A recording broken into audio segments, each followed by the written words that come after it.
Hey everybody, it's Marshall Mike here, and this will be my Bunk'd Season 1, Episode 2 review and rundown.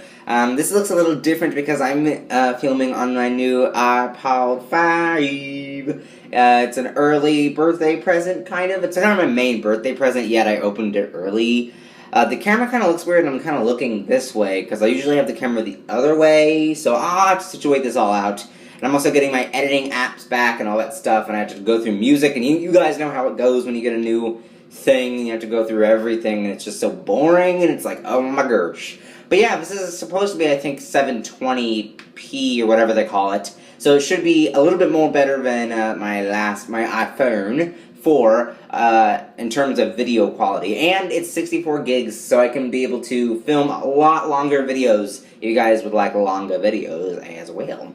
So let's get started. So this episode was really, really great. I feel like we're just going into Bunk'd. Again, like I said, if it would have debuted earlier, maybe it would have been a little more, I don't know, but maybe it would have been like more summer camp feel rather than like it just now premiered. I feel like summer's pretty much over already, even though it's like school has not started technically for a lot of people yet.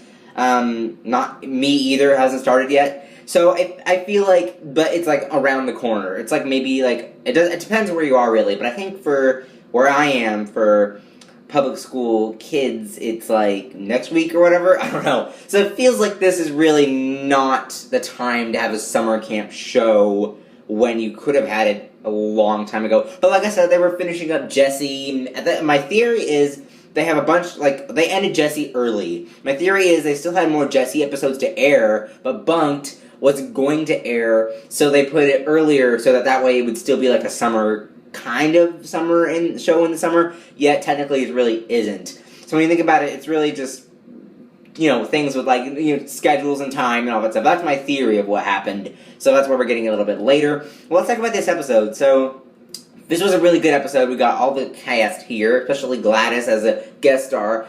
She got turned down by Serge, the candy guy, so she bans candy. What kind of person does that? And so Ravi gets attacked, of course. I thought that was really funny that he gets attacked. I feel like they're, like, Peyton List, Sky Jackson, and Karan Barar really, like, bringing it up. This is their show. I feel like the others, Miranda May and Kevin G. Quinn, Nina Liu, and Nathan, I don't remember how to pronounce his last name, but Nathan, all those guys need to not necessarily work on it. Like, I feel like we just got to know them. Whenever a show comes on, the characters aren't usually built in, unless it's like a spin-off like this. And the three main characters, Ravi, Emma, and Zuri, the Sky and Karan, Peyton, they got their characters down. They know what to do. It's built in. Their characters are great. We already know them from 4 years from now. So we've known them for a long time. So obviously we're kind of built into that. These are new characters. We have to get used to them. I'm not really used to these characters yet.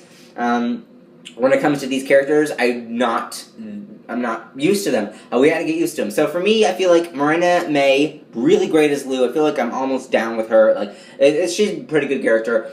Xander, to the character Xander, Kevin G. Quinn, he's really great. I feel like that character nailed it. I feel like I'm kind of used to that one now. The other two, Tiffany and Jorge, not digging those characters right now. Not to be mean or anything, I'm just saying I gotta get used to those characters because they're just so new and kind of, you know, I think there was a comment on either Sky Jackson's Instagram or maybe it was a YouTube video or something like that for Jesse or whatever, I don't know what it was, that said that people were trashing the character Tiffany for some reason, hating on her. And so someone in the comments, that was a very nice person, said to stop hating on Tiffany. I agree, it's not nice to hate on characters. Like, it's not, well, I don't think they were, like, necessarily, like, maybe not making fun of Tiffany as much as they were Nina Liu, which is very mean. So Nina Liu is a very great actress right now. Tiffany's really great. I'm not used to her yet, but I will get used to the character Tiffany in future episodes to come. Maybe even future seasons if they do well. So I'm definitely, you know, trying to get used to the new characters. But overall, it's really good. So, of course, let's talk about the two separate storylines. First, we got, let's talk about Zuri's storyline first, because I think that was the one that they kind of did mostly in the promos. Let's talk about Zuri. So Zuri, I think, has been the best character so far right now in Bunk'd. Sky Jackson's a really great actress in this episode, because she's just so fun to watch in this episode. She's going against Gladys's rule of candy. She's selling candy to the campers to get loads of money, and Jorge has joined her, and they've introduced candy to Tiffany for the first time, which I thought was really hilarious how she reacted. Look at all the colors! I just thought that was hilarious. So going through that, it's really fun to see Sky Jackson in this kind of just this role being like, just selling candy to people. It's like what she is. She's just sassy, like as she was in Jessie, and now she's sassy in Bunk'd, and she's sassy at Camp Kikiwaka in Maine, rather than sassy in New York in the penthouse. So I feel like it's just the same Zuri that we knew with new people and a new dynamic, which is really fun to see as well. Definitely my favorite line in this episode was, "You come at the king, you best not miss." I just thought that was hilarious when Zuri said that. I feel like this episode, Zuri made the mark on a mini Fish Mooney from Gotham. If you've ever seen Gotham, I feel like Sky Jackson could play Fish Mooney when she was younger. And we could have a Fish Mooney flashback, even though Fish is dead. Or so they say. It's really up to your interpretation of whether she's dead or not. But she's Jada Pinkett Smith, not coming to Gotham. Alright, let's go over Gotham stuff. But going back to Sky Jackson, I feel like she could play like a young Fish Mooney if Fish was still alive and we had some kind of flashback or something. So it was definitely fun to see her kind of be like that "you come at the king, you best not miss." I thought that was just my favorite line in the whole episode. Maybe even the whole show when it comes. The lighting, the sun is changing crazily. Yeah, it's crazy. So that was a really fun storyline when Jorge took the blame. It was a very nice moment. I feel like that was really cool. New friends, new friendships, new bonds. I feel like that was a really great thing. I think Bunk'd will be that kind of like learning, like friendship. It's like a bunch of friendship, new characters, new fun, new bonds, new friendships. Not as much as like Girl Meets World, learning lessons with friends, or like best friends whenever.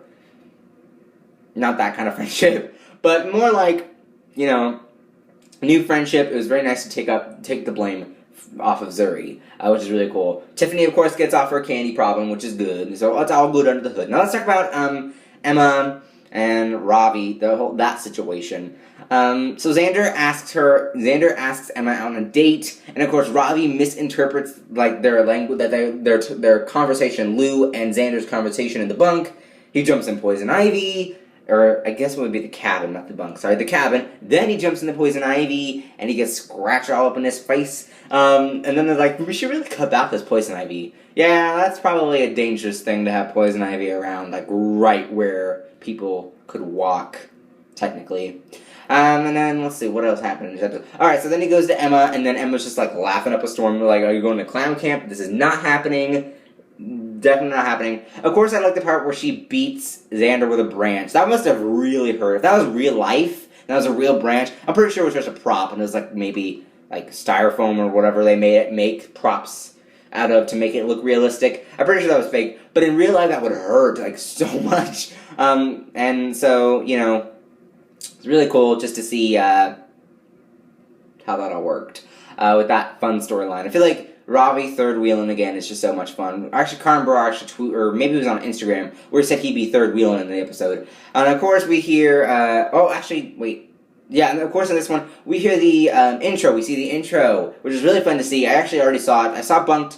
I saw this episode last week, I think, when it was on Watch Disney Channel, and you could get it exclusively. So I saw that. So it was really fun to see the intro. It was really cool. And all that stuff. All that jazz.